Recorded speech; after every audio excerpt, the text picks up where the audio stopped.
What movie is really sad when told from the villain's perspective?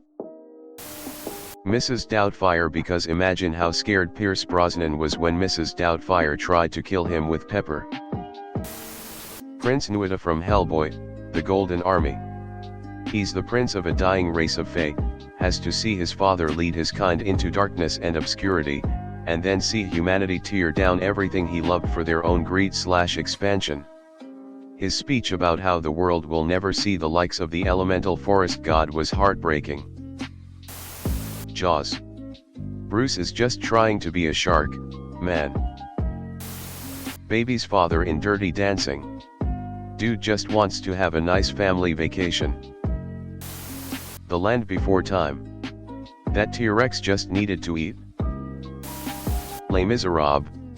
Javert was born inside a jail, and we see repeatedly how unforgiving Paris is to children without a support system and the destitute.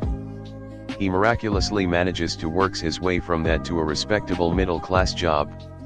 And that's before Jean Valjean shows up and becomes the greatest failure of his career, eventually driving him to suicide. The bad people in us just want to live on the surface. Sad face. Anton Ego in Ratatouille. He gets a redemption arc, so he comes out not the villain, but dude is the epitome of a narcissist and food critic. I like to think his story is really complex, that he had aspirations to become a great chef with gustos, but that is the one time that chef said that someone couldn't cook. I want to see the story where he gets all tatted up and is a try-hard on the line but can't keep up with service and can't remember recipes.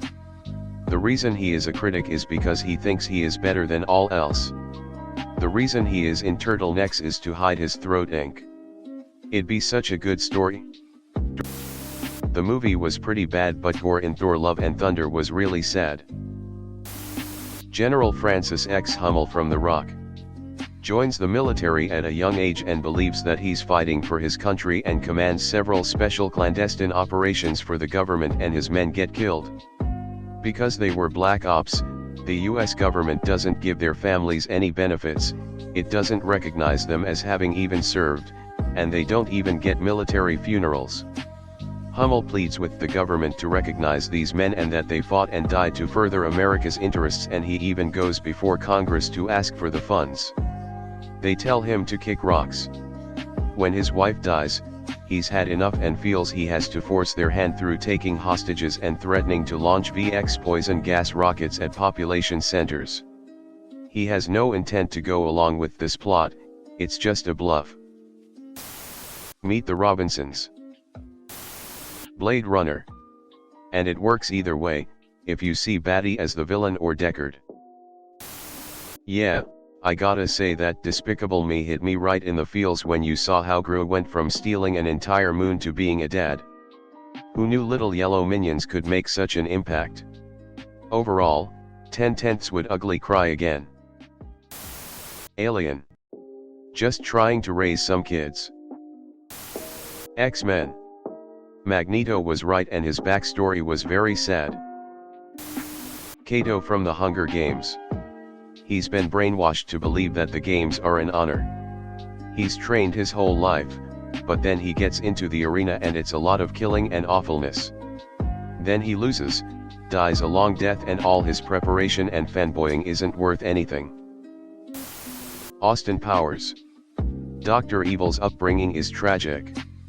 The details of my life are quite inconsequential. My father was a relentlessly self-improving boulangerie owner from Belgium with low-grade narcolepsy and a penchant for buggery.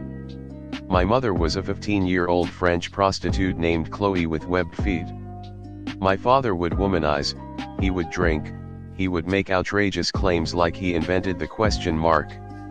Sometimes, he would accuse chestnuts of being lazy, the sort of general malaise that only the genius possess and the insane lament. Just stating the obvious, Karate Kid. All the evidence you need, https://udo.be/c_gz_iturmm ? feature =shared. Spider-Man 3. Sound of Music, not the Nazis obviously, but the Baroness. Imagine you're a wealthy, savvy, child-free woman open-minded enough to date a sulking widower with a billion children he ignores in favor of travel and partying. In other words, your lifestyle. You're not into kids, but you try to be a presence in their lives when he finally deigns to introduce you to them. Same time he announces that he's marrying you, so he's a super great father. You put on a cheerful face anyway, and when it's apparent the kids hate you, you are a stranger after all, you consider sending them to boarding school where they might benefit from, say, structure and attention and schooling that they are not getting at home from their father/endless rotating nannies. Then the super virginal, younger au pair moves in, and your boyfriend suddenly decides he is totally into being father of the year again after his Austrian Rumspringa, and dumps you. If you think about it, most romance movies that center on the main character being in love with a person in a relationship. The villain is a person acting defensive and jealous because the main character keeps trying to make moves on their partner and their partner allows it. Their partner then emotionally cheats and leaves them for the person they shouldn't be worried about. But that's okay because they're not the MC and they were mean a few times to the MC for being a skeeve. Avengers, Endgame. Thanos was minding his own business making some soup when he gets his arm and head cut off. What a sick world. Not quite yet a movie, but the story of Wicked is cool, in a sad way. B-movie. Face with tears of joy, a bee stole this man's girlfriend. I don't know, maybe Darth Vader from Star Wars? He seemed pretty sad and conflicted with his whole situation. Plus he was just trying to save what he thought was left of his family. Poor guy. The Grinch. Frankenstein. Black Panther. Killmonger was a prince. His father was murdered by his uncle, the king. He spent his life in poverty, while his family was incredibly wealthy. When he finally got to Wakanda, he was appalled that they kept all that wealth and technology from the descendants of the diaspora around the world. I love his last quote, "Bury me at sea with my ancestors who jumped from the slave ships because they preferred death to bondage." #Blade Runner. **** I've seen things you people wouldn't believe. Attack ships on fire off the shoulder of Orion. I watched sea beams glitter in the dark near the Tannhauser Gate. All those moments will be lost in time, like tears in rain. Time to die. ***. https://udo.b/noajpa1x7ju, SI equals ACUM 1 year McGus PWZ, https://udo.be/noazpa1x7ju SI equals ACUM 1 YRMC Gus -PWZ. Megamind. Toy Story 3. Dr. Freeze from Batman. Harry Potter and the Half-Blood Prince. Imagine, you're 16 years old. Your father is in prison. Your home has been taken over by a Nazi cult that you've been indoctrinated into. The leader of the cult is telling you to kill your principal, someone exceptionally powerful who could easily beat you in a fight, or he will kill you and your family. Phantom of the Opera. Principal Rooney in Ferris Bueller's Day Off. He's a, relatively, low-paid administrator who has to run this large high school of privileged white kids who think they're above everyone and know they can get away with terrible behavior. He's just doing his job of keeping kids accountable and in school, and this particular kid is just the worst. Rooney's got a building full of this type of kid and it's a gargantuan task to deal with that daily and not sink into a bottle every night. Two-Face. A politician forced to deal with nefarious people.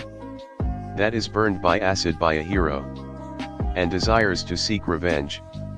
He loses his girlfriend due to his burns. Isn't appealing for public office anymore. And a really mentally tormented individual after the incident. Jaws. That wild animal just wanted to eat. Cal from Titanic. He brought his fiancée on this brand new luxurious ship to take them to the US to get married. Then she definitely has an affair with this poor guy she's never met, and decides to stay on the sinking ship with said poor guy. And Cal almost dies on the ship himself, as he was in a collapsible lifeboat that was partially flooded. IRL, this caused those in that lifeboat to have serious damage to their legs. So after this seriously traumatic night, what does our villain do? He looks for his fiancée that realistically should be dead, and he assumes her to be dead. Everyone does. Then he kills himself after the stock market crash of 1929. Was Cal an angel? No. But he didn't cheat, unlike Rose. Didn't someone post a whole thing about how Sharpay was the victim in HSM? Like, OMG, there was this totally sad story from way back, like, in the ancient days of summer camp vibes. So, Jason, he was, like, a bit slow in the brain, you know. But he had this total dream of finding pals and stuff, even though everyone treated him like he was, like, the ultimate uncool outcast. So, Jason decides to hit up this camp, thinking maybe he can catch some good vibes and stuff. But, like, his dreams got totally crushed when a bunch of kids dissed his splash at the lake. Rude much. Anyways, Jason, in his cute goggles, was just trying to be his fab self, swimming around, on the lookout for some underwater fishy friends. Little did he know, there were these two camp counselors sneaking off to a shed for, like, some sneaky adult playtime. So not profesh. In a major bummer twist, Jason gets this mega cramp in his tummy. He's, like, screaming for help, but no one hears him. Especially not those two counselors busy doing who knows what in the shed. Ugh, the worst. And, you know, the poor dude drowns, and his bod isn't even found.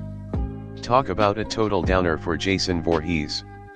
Like, hello, world, can't we be a little less harsh? Total sadness, I can't even.